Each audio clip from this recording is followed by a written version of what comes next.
Bukan rembulan Ustadz. Ya, kita di bawah sinar matahari insyaallah. Ya, ini vitamin D Ustadz. Nah, Kalau aparat mungkin biasa. ya.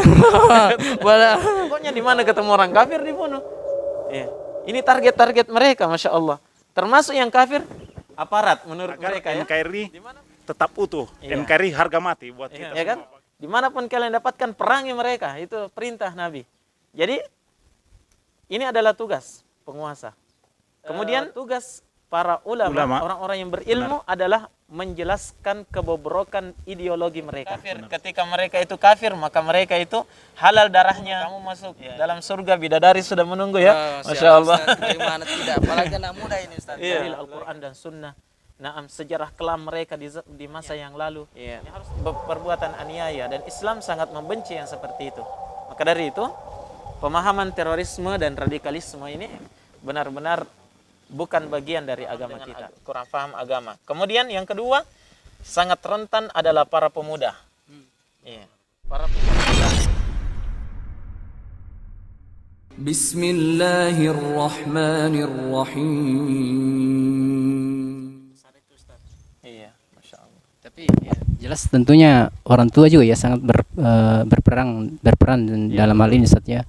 Dia harus melihat Peran anak penting ya, keluarga ya. ya anaknya belajar di mana, sama siapa menuntut ilmunya, ya, terutama menuntut ilmu agamanya Ustaz ya. Iya. Karena para ulama kita mengatakan inna hadzal ilma dinun. Fanzuru amman ta'khuduna dinakum. Sungguh ilmu yang kalian pelajari ini itu adalah agama. Itu adalah agama. Maka hendaklah kalian memperhatikan dari siapa kalian mengambil agama kalian itu, yakni mengambil ilmu. Jangan sembarangan, harus betul-betul dilihat dari mana sumber keilmuannya ya. Karena kalau hanya mau melihat penampilan, wah sulit untuk dibedakan ya seperti itu. Ini masalah terorisme dengan Islam lagi kembali. Bagaimana Islam dilihat seperti itu Ustadz? Ya, karena penampilannya yang selama ini secara fisik ya Ustadz ya. Iya. Ya fisiknya bagaimana pada umumnya berjenggot ya, mungkin Ustadz ini punya jenggot juga ini. Ya, Mas. Ya. Ya. Ya pakai jenggot dan celana cingkrang. Iya. Ya, apakah di sini karena pemahaman agama yang tidak sampai, tapi karena tidak memahami dengan baik? Ya istilahnya tadi disampaikan seperti seseorang yang cuma bagaimana membaca Al-Quran itu hanya sampai di tenggorokan saja. Nah. Jadi untuk mengenal ciri-ciri mereka itu tidak bisa hanya dengan penampilan saja. Ya, kalau hanya dengan penampilan kita membedakan mereka, Masya Allah, kita akan menghukumi seseorang sementara dia bukan bagian dari mereka. Di sisi lain terkadang kita terkecoh. Benar, Bos. Ya, sementara itu mereka berpemahaman radikal. Apalagi mereka itu punya sifat bunglon ya. Bisa berkamuflase. Ya, mereka gerilyanya di kota, Masya Allah. Kalau orang dulu gerilyanya di gunung, di hutan ya. Sekarang mereka bergerilya di kota. Nah, itu tidak bisa dilihat dari Ciri-ciri fisik ya. ciri-ciri fisiknya, tapi dilihat dari pemahamannya. Iya. Tadi bahwa radikalisme itu ya merasas pada bagaimana pikiran itu tadi. Iya, pemikiran, ideologinya. Ya, jadi ada beberapa ciri khusus untuk kita bisa mengenali mereka. Iya, kita bisa mengenali mereka. Yang pertama itu tadi berpemahaman ekstrim. Ekstrim kenapa? Karena dia memahami satu dalil, meninggalkan dalil yang lain. Nah itu. Seperti contohnya ya, saya berikan contoh di sini. Kenapa mereka berani mengkafirkan pemerintah? Iya. Mereka berpegang dengan hadits, dengan firman Allah dalam Al-Qur'an, "Faman lam yahkum bima anzalallah faulaika humul kafirun." Siapa yang tidak berhukum dengan hukum Allah, maka itu adalah orang kafir. Iya. Mereka adalah orang yang kafir. Maka di sini langsung dikafirkan semua yang tidak berhukum dengan hukum Allah. Itu adalah kafir. Pemerintah, mulai dari presiden, menterinya, sampai gubernurnya, sampai pak desanya, sampai tukang sapu di kantor desa, semua yang bersama dengan mereka termasuk aparatnya, semuanya dikafirkan. Ya, karena itu tadi tidak berhukum dengan selain hukum Allah. Mereka tidak paham bahwa ya, kalimat kafir dalam Al-Quran itu ketika dikembalikan kepada penafsiran seperti misalnya sahabat Nabi Ibn Abbas, beliau menyebutkan bahwa kafir itu ada dua macam. Iya. Ada yang namanya kufrun akbar, kafir yang besar yang mengeluarkan dari Islam. Ada kafir tidak mengeluarkan dari Islam. Tapi kenapa disebut kafir dalam Al-Quran? Karena besarnya dosanya. Karena besarnya dosanya sehingga disebut kafir. Ini yang disebutkan oleh Ibn Abbas dengan istilah apa? Kufrun duna kufrin. Kafir tapi dibawa daripada hukum ke kekafiran. Ya, ini bersikap ekstrim yang seperti itu. Mereka tidak memahami agama secara menyeluruh dari seluruh dalil. Ya. Kenapa mereka berani membunuh? Misalnya kaum muslimin, ya? Karena mereka memahami satu dalil saja mengatakan, ya, misalnya kenapa mereka berani membunuh orang kafir di negeri kaum muslimin, ya? Ya. Misalnya di Indonesia, orang kafir dibom, ya. Orang kafir masuk ke Indonesia dibunuh dan seterusnya. Kenapa berani seperti itu? Itu karena mereka memahami dalil dari satu sudut pandang saja. Allah mengatakan dalam Al-Quran, "Faqtuluhum aina ma saqiftumuhum." Iya.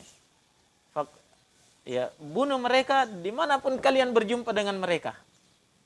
Iya. Faqtuluhum haitsu saqiftumuhum. Bunuh mereka dimanapun kalian berjumpa dengan mereka. Pokoknya di mana ketemu orang kafir dibunuh. Iya. Ini target-target mereka, Masya Allah. Termasuk yang kafir, aparat menurut mereka, ya. Dimanapun kalian jumpai, bunuh mereka, Masya Allah. Hati-hati aparat ini. Ketemu di villa Bomba Puang, wah bahaya ini. Iya. Ini berarti mereka merasa bahwa ini adalah tujuan daripada agama ini adalah jihad. Iya, Atau betul. seperti itu. Rata-rata orang yang seperti itu, ya, mereka hanya membaca dalil-dalil tentang jihad. Makanya rata-rata ya, mereka itu menghafal surah Al-Anfal. Karena di situ berkaitan dengan jihad, di dalamnya peperangan banyak, ya. Jadi mereka rata-rata hafal itu. Maka itu tadi, mereka menganggap bahwa perjuangan mereka selama ini itu adalah jihad. Memerangi pemerintah itu adalah jihad. Ya, karena dianggap sebagai orang kafir begitu. Jadi itu tadi ciri yang pertama, ya. Dia bersikap ekstrim. Ya, kemudian yang kedua cirinya, kalau ada orang yang bergampangan mengafirkan kaum muslimin, mengafirkan pemerintah, berarti itu berpemahaman radikal. Ya. Dia sangat-sangat bergampangan untuk mengafirkan kaum muslimin. Sedikit-sedikit kafir, sedikit-sedikit ini kafir. Ya. Sementara dia tidak memahami Islam secara menyeluruh itu. Ya, bahkan ada disebutkan, ya, oleh para ulama kita, orang-orang yang khawarij ini, ya, para teroris ini, mereka berdiskusi ketika dia dapatkan satu kesalahan saja dari temannya, dikafirkan temannya, kamu kafir. Ya. Ada lagi dia dapatkan yang lain, kafir. Ya. Tiba-tiba temannya itu dia dapatkan lagi dari orang yang mengkafirkan, ini ada kesalahannya, katanya kamu juga kafir. Jadi tidak ada lagi yang muslim. Ya. Semuanya kafir. Jadi bergampangan dalam mengafirkan itu adalah ciri daripada sifat, daripada orang-orang yang berpemahaman radikal dan melakukan teroris itu. Termasuk di sini juga Ustaz, yang bagaimana tadi ini kelompok yang ekstrim, ya, termasuk juga kelompok yang eksklusif, yang suka memisahkan diri. Itu seperti apa itu Ustaz? Saya pernah baca redaksi seperti itu. Iya. Termasuk dari bagian-bagian di situ, ciri-cirinya itu, ya, suka menyendiri, Iya, eksklusif. termasuk itu ciri besarnya. Kenapa? Karena mereka pemahamannya itu sangat bertentangan dengan pemahaman kebanyakan orang. Ya. Ya, sehingga mereka betul-betul menjaga diri dan mereka punya gerakan-gerakan rahasia. Gerakan bawah tanah istilahnya tuh. Jadi mereka punya gerakan yang benar-benar tersembunyi seperti disebutkan, ya. Ketika mereka itu kajian, sandalnya semua disembunyi. Ya, semua ditutup, jangan ada yang melihat begitu, yang sampai dideteksi, diketahui. Kalau sudah ada kajian-kajian dengan bentuk eksklusif yang seperti itu, tertutup, maka itu ciri faham yang sangat berbahaya itu. Karena apa? Karena Islam itu adalah agama yang membawa kebenaran untuk seluruh alam. Kenapa harus bersembunyi, ya kan? Iya. Ya, kita harus sampaikan kepada seluruh manusia. Kalau memang benar ajaran yang kamu sampaikan, sampaikan kepada orang, kenapa harus bersembunyi, gitu ya. Memang betul Nabi pernah berdakwah sembunyi-sembunyi. Ya. Ya, jangan dijadikan dalil karena ketika itu Nabi diperintahkan oleh Allah di awal agama ini karena kondisi, ya. Kondisi Nabi kalau didakwahkan secara terang-terangan itu bahayanya lebih besar. Ya. Tapi itu bukan sebagai dalil yang menunjukkan apa kita sekarang berdakwah sembunyi-sembunyi. Sekarang ini Islam sudah menyebar. Kenapa harus sembunyi lagi? Kapan ada yang sembunyi-sembunyi berarti sudah ada apa-apanya itu. Ya, indikasi ya Ustaz. Iya. Termasuk juga cirinya itu adalah mereka mencela penguasa. Iya. Membongkar aib pemerintah di mimbar-mimbar Jumat. Ya kan? Di di jalan-jalan, diteriaki dan seterusnya, itu sama sekali bukan bagian dari agama kita.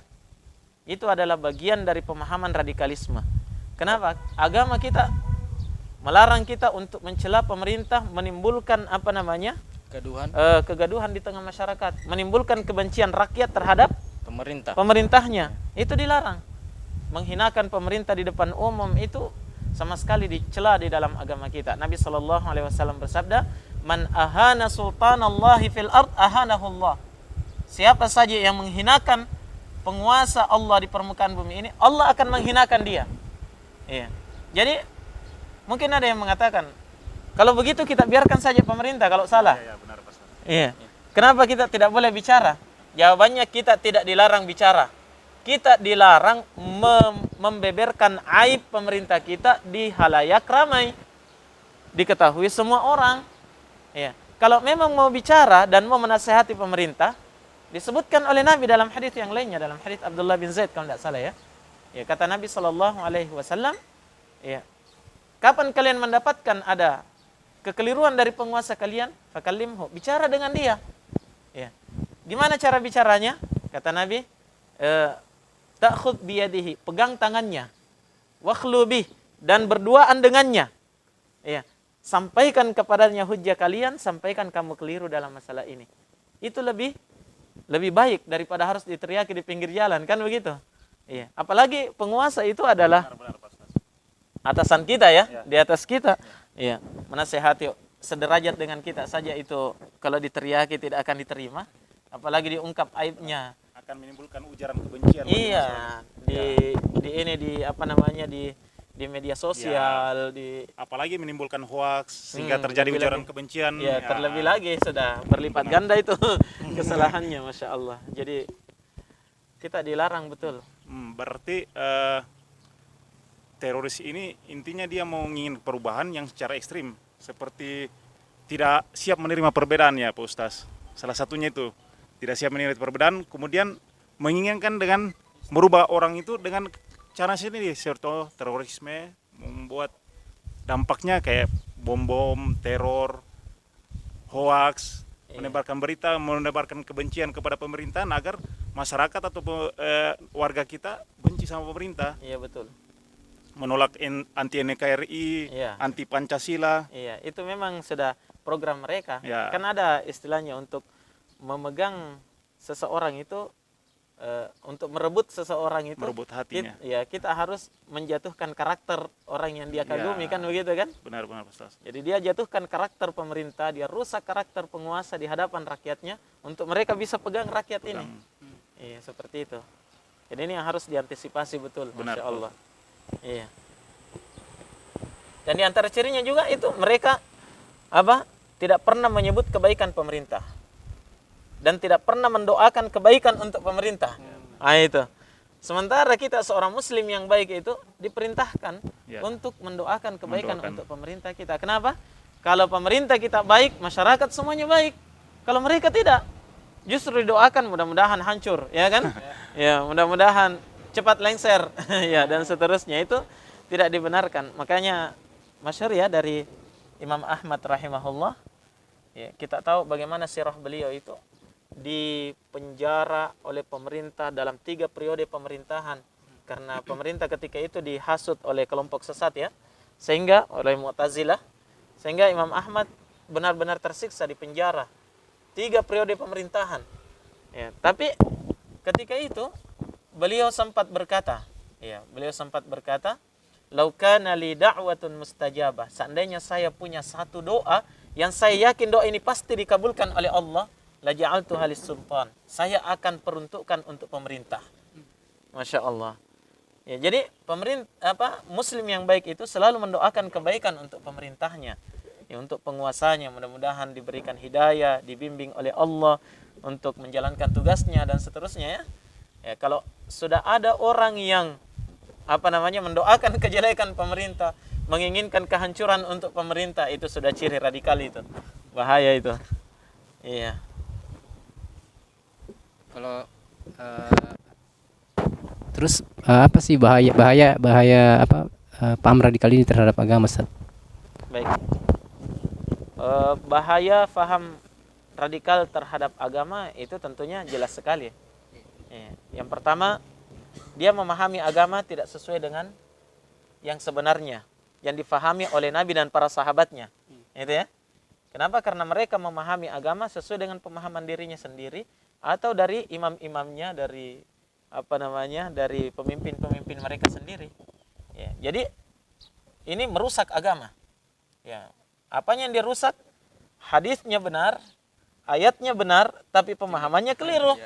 Dibawa sesuai dengan keinginan mereka, seperti contoh-contoh yang kita sebutkan tadi ya. Masya Allah, mereka jadi rusak betul agama ini.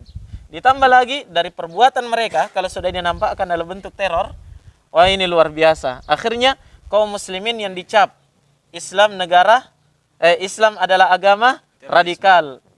Orangnya para teroris. Hati-hati dengan Islam, iya kan? Berapa banyak dosa yang mereka kumpulkan ini. Wanita bercadar, berjilbab, tiba-tiba di beberapa negara dilarang. Kenapa? Gara-gara perbuatan mereka melakukan kekerasan. Jadi dampaknya luar biasa terhadap agama ini. Makanya Nabi SAW dalam hadis yang kita sebutkan tadi ya di awal, dalam kisahnya itu, dalam satu riwayat dalam hadis Ali bin Abi Thalib, kata Nabi, la in adraktuhum la aqtulannahum qatla 'adin. Seandainya saya mendapatkan mereka nanti muncul, saya masih hidup, saya akan perangi mereka sebagaimana Allah memerangi kaum 'Ad. Menunjukkan bahayanya itu terhadap agama. Dalam riwayat yang lain juga, riwayat Bukhari dan Muslim, Nabi SAW bersabda, "Ainama laqitumuhum faqtuluhum." Dimanapun kalian jumpai orang-orang yang berpemahaman radikal melakukan terorisme ini, maka perangi mereka. Nabi perintahkan, jangan ragu-ragu, perangi mereka. Kenapa? Kata Nabi SAW, "Fa inna fi qatlihim ajrun 'indallahi yaumal qiyamah." Karena siapa yang memerangi mereka dan membunuh mereka, dia ada pahala khusus dari Allah untuknya nanti pada hari kiamat. Tapi tentunya yang bisa melakukan ini adalah para aparat penguasa yang punya kekuatan. Bukan semua individu bisa melakukan itu. Nah, apa Ustaz? Terkait yang barusan ini Ustaz disebutkan tentang bagaimana aparat mendapatkan apa dengan penanganan radikalisme ini, ya sampai kepada terorisme. Apa yang bisa memberikan animo kepada petugas ini Ustaz? Mungkin ada dari agama itu sendiri, sebagaimana yang disampaikan tadi, bersumber kepada Al-Quran dan Hadis Sallallahu Alaihi Wasallam sesuai dengan pemahaman para sahabat. Nah, bagaimana Ustaz di agama Islam itu sendiri terkait petugas aparat ini, penegak hukum, apa keutamaan yang kita dapatkan? Apa keutamaan yang didapatkan oleh aparat hukum? Masya Allah. Jadi saya sampaikan kepada teman-teman dan saudara-saudara kami, para aparat yang secara khusus memang ini adalah tugas mereka untuk menumpas kaum teroris ini, bahwa bergembiralah akan tugas yang mulia ini. Allah Subhanahu wa taala persiapkan untuk kalian pahala yang sangat besar. Nah, bahkan kata Nabi sallallahu alaihi wasallam dalam riwayat yang lain, siapa yang terbunuh oleh mereka, maka dia terhitung syahid dan dia adalah orang yang terbaik yang terbunuh ketika dibunuh oleh orang-orang teroris ini. Jadi jangan khawatir dan jangan ragu untuk memerangi mereka. Kadang kan teman-teman aparat kita, kenapa banyak jatuh korban? Kadang dalam hati mereka ini, mau ditembak, ini Muslim, sama-sama kan? Nabi katakan perangi mereka. Seandainya saya dapati mereka, saya akan perangi mereka, kata Nabi SAW. Makanya Ali bin Abi Thalib ketika itu dia perangi itu kaum Khawarij, diambil kepalanya, dijejer di depan masjid. Kemudian ada sahabat yang mengatakan, haula'i kilabun nar. Mereka itulah anjing-anjing api neraka. Ditanya oleh seorang tabi'in, kenapa kamu katakan begitu? Katanya, saya mendengarkan Nabi mengatakan bahwa al-khawarij itu adalah kilabun nar, adalah anjing-anjing api neraka. Hadisnya sahih riwayat Al-Imam Ad-Darqutni. Ya. Luar biasa, Jadi Ustaz. ada pahala yang sangat besar. Seandainya pun kita terbunuh oleh mereka, maka ada pahala mati syahid di sisi Allah Subhanahu wa taala karena Sangat- kita menjalankan tugas negara, Masya Allah. Sangat untuk bersyukur keamanan. bagi aparat negara yang diberikan kewenangan untuk melaksanakan Iya, tugasnya. betul. Bahkan mungkin sangat kami harapkan bagi kami umat muslim atau kita untuk mati syahid. Masya Itu yang saya Allah, diharapkan amin. sangat Iya. karena janji Allah itu sangat sudah Iya. benar tadi itu. Iya. Surga. Insya Alhamdulillah. Allah. Itu yang kita harapkan. Mungkin mati syahid. Kalau mereka bisa mendoktrin dengan bidadari surga, maka kita harus mendoktrin juga Benar. teman-teman aparat ini dengan bidadari surga, insya Allah. Benar Pak Iya. Ustaz.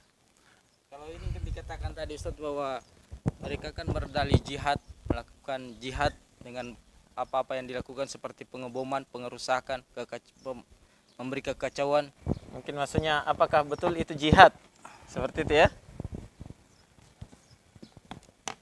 Dengan kerusakan yang mereka lakukan ini. Iya Ustaz. Jadi apakah benar perilaku mereka itu adalah jihad menurut timbangan syariat Islam? Ya, perlu difahami bahwa dalam Islam itu kriteria seorang kafir itu bukan hanya satu. Bukan hanya satu macam saja. Jadi ada apa namanya? Yang namanya kafir dhimmi. Ya, kafir dhimmi itu adalah orang kafir yang tunduk di bawah kekuasaan kaum muslimin, di negeri kaum muslimin, hidup bersama dengan kaum muslimin. Ya, kafir dhimmi. Ada kafir muahad. Kafir muahad itu kafir yang terjadi perjanjian antara dia dengan kaum muslimin. Ada kafir musta'man. Kafir musta'man itu adalah orang kafir yang masuk ke negeri kaum muslimin, diberikan jaminan keamanan selama dia berada di negara kita. Ya. Kemudian ada kafir harbi. Kafir yang terjadi peperangan antara dia dengan kaum muslimin. Ya. Maka tiga ini tidak boleh dibunuh. Ya. Kata Nabi, "Man qatala mu'ahadan lam yarih raihatal jannah." Lam yarah raihatal jannah. Siapa saja yang membunuh kafir mu'ahad, kafir dhimmi ataupun kafir musta'man, itu tidak akan mencium baunya surga. Nah, sekarang mereka yang melakukan pengeboman di negeri kaum muslimin ini, walaupun orang kafir misalnya yang dia bunuh, itu kafir apa itu? Kafir yang dilarang untuk Ya. dibunuh. Jadi Makanya tidak main-main dengan ancamannya ini Ustaz. Iya. Ternyata bahkan apa yang mereka harapkan selama ini bertimbal balik Ustaz. Bertimbal balik. Iya. Mereka Iya, dijanjikan masuk bertolak surga belakang. padahal sebenarnya jika memahami Islam itu secara baik, ternyata justru mereka ini ya neraka jaminannya Ustaz. Iya. Yang tiga itu dilarang. Jadi siapa yang memerangi mereka bukan jihad, walaupun orang kafir yang dia perangi. Bukan jihad. Nah, Bukan satu jihad. saja yang masuk dalam bentuk jihad, kafir harbi. Kafir yang memang betul-betul pemerintah kita melakukan peperangan dengan mereka. Iya, pemerintah karena ada amalan-amalan dalam agama kita ini itu tidak boleh dilakukan kecuali harus pemerintah. Ya, di antaranya haji. Pelaksanaan ibadah haji itu harus bersama pemerintah. Jumat harus pemerintah yang tentukan. Demikian pula hari raya Lebaran itu harus pemerintah. Demikian pula jihad. Itu harus pemerintah. Jadi seorang muslim berjihad bersama pemerintahnya. Ya, kecuali misalnya kalau kaum muslimin yang diserang, ya jangan tunggu dulu pemerintah. Ya, tapi kalau untuk menyerang itu tidak boleh, harus wewenang pemerintah seperti itu. Maka itu saja yang dianggap sebagai jihad. Itu saja. Misalnya apa yang terjadi sekarang di Papua ya. Ya, pemerintah kita memberangkatkan pasukan untuk menumpas di sana. Itu kan jihad. Yang pemerintah yang melaksanakan, itu mereka kafir harbi itu. Ya, kafir yang diperangi kan oleh pemerintah. Maka itulah jihad. Adapun selain mereka itu, maka walaupun dia kafir tidak boleh untuk diperangi. Tidak boleh sama sekali untuk diperangi, bukan jihad. Ya, wallahu a'lam. Masya Allah. Seru Masya sekali Allah, ini. ternyata alhamdulillah sangat memberikan informasi buat kita aparat, dan tentunya ini diharapkan kepada bagaimana media ini akan tersalur sebagai bentuk informasi bagaimana kita sama-sama di dalam memahami agama Islam secara khusus, bahwa ternyata Islam seperti ini, ya dengan adanya pemahaman seperti tadi yang disebutkan ya terkait radikalisme sehingga kepada terorisme, itu karena pemahaman agama yang menyimpang, yang keliru, sehingga muncul tindakan-tindakan terorisme di tengah-tengah masyarakat yang muaranya adalah kekacauan, adalah bagaimana kita menjadi musuh-musuh daripada para mujahid yang mengatakan dalam tanda kutip Ustaz ya, yang mengatakan dirinya mujahid. Nah, Iya. mungkin sudah cukup panjang Ustaz atau ya silakan.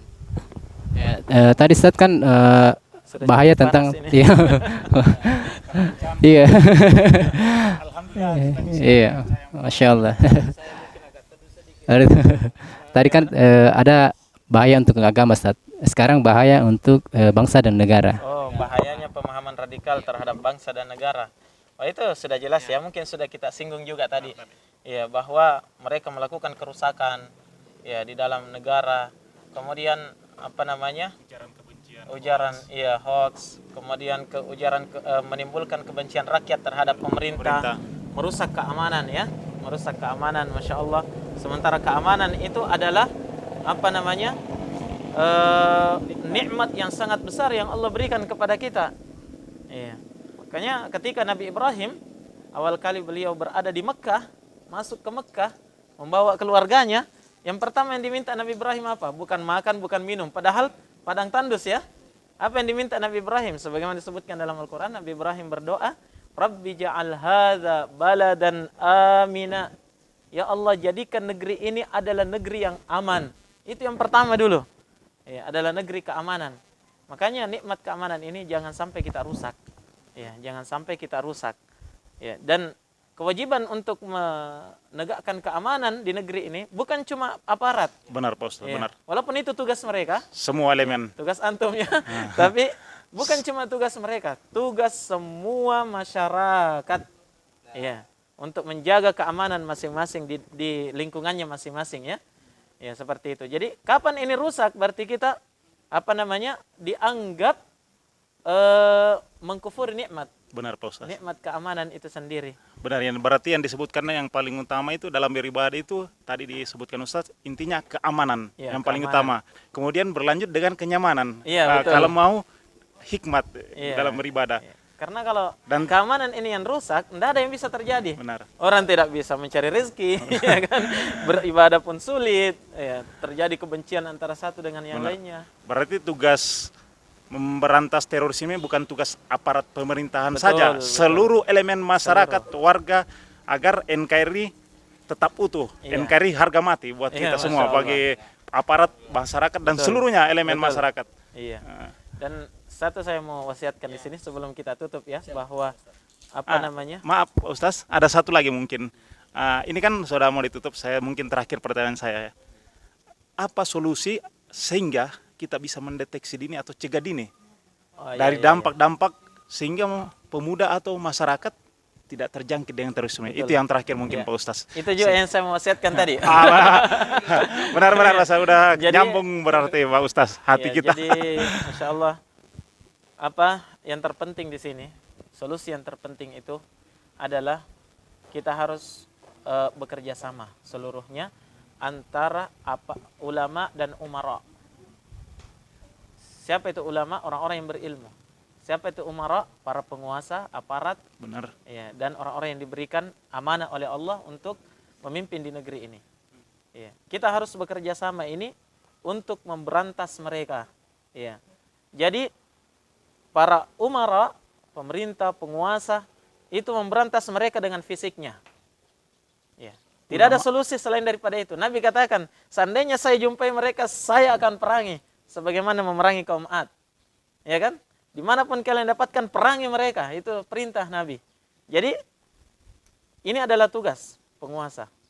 Kemudian tugas para ulama, orang-orang yang berilmu adalah menjelaskan kebobrokan ideologi mereka. Benar Pak Ustaz. Ya, karena kalau fisiknya saja yang diperangi terus, ideologinya Benar. tidak, ya mati satu muncul 1000. Betul, Kan begitu ya. Dan ini fenomena yang terjadi sekarang Betul, ini, Masya betul. Allah. Ya, ditangkap satu, yang lain beraksi. Organisasi dibubarkan, muncul Ya, organisasi muncul yang berikutnya. lain. Itu karena ideologi. Jadi solusi yang paling tepat itu kerjasama penguasa dengan orang-orang yang berilmu, yang punya ilmu, menjelaskan akan kerusakan mereka dari dalil Al-Quran dan Sunnah. Naam, sejarah kelam mereka di masa yang lalu. Ini harus difahamkan betul kepada masyarakat kita. Ya, bahkan seandainya bisa dari sekolah-sekolah kita fahamkan betul anak-anak tentang masalah ini. Ya, kita fahamkan sehingga mereka terselamatkan dari akidah-akidah yang menyimpang tersebut.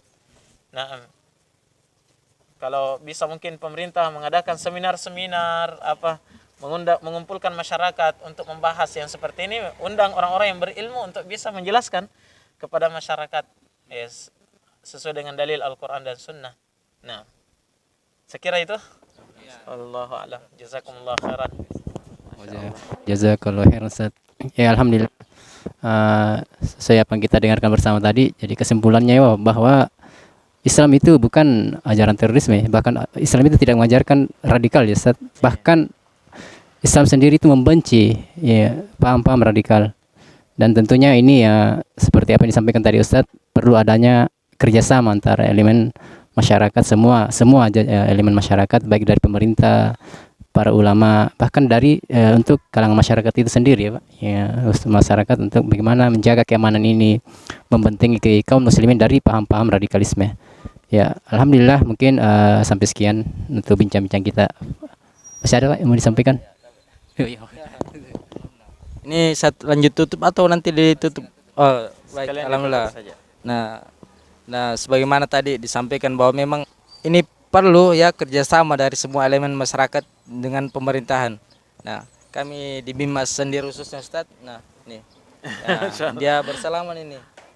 Oh, ya. Selamat, alhamdulillah. Bagaimana kita membangun relasi-relasi dengan masyarakat, membangun kemitraan dalam rangka mewujudkan Harkaptibmas. Jadi kami ada namanya Polmas, Perpolisian Masyarakat.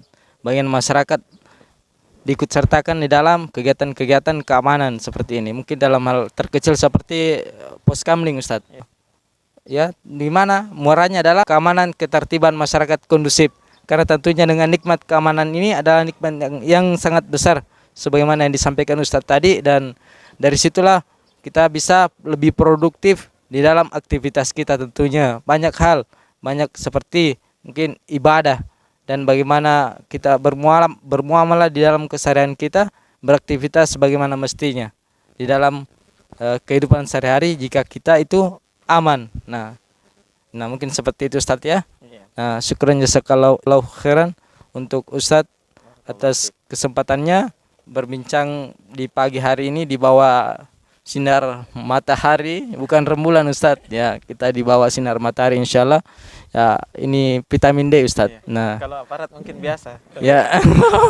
Wah, maaf Ustadz ini ya, semoga baik, alhamdulillah.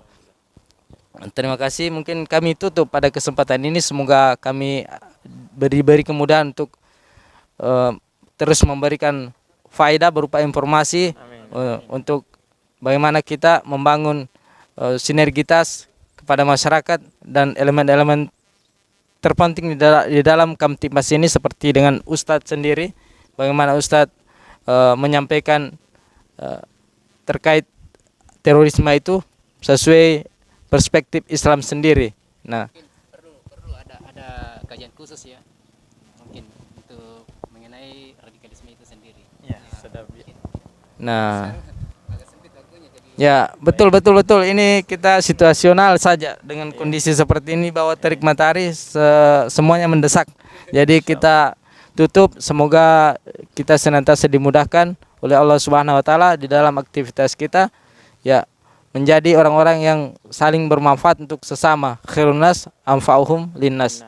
Nah, demikian kami tutup. Nah, salam dari Kabupaten Rekang. Semoga Kamtibmas terus kondusif. Assalamualaikum warahmatullahi wabarakatuh. Waalaikumsalam warahmatullahi wabarakatuh. Subhanakallahumma wa bihamdik, asyhadu an la ilaha illa anta, astaghfiruka wa atubu ilaik. Masyaallah. Syukran Ustaz.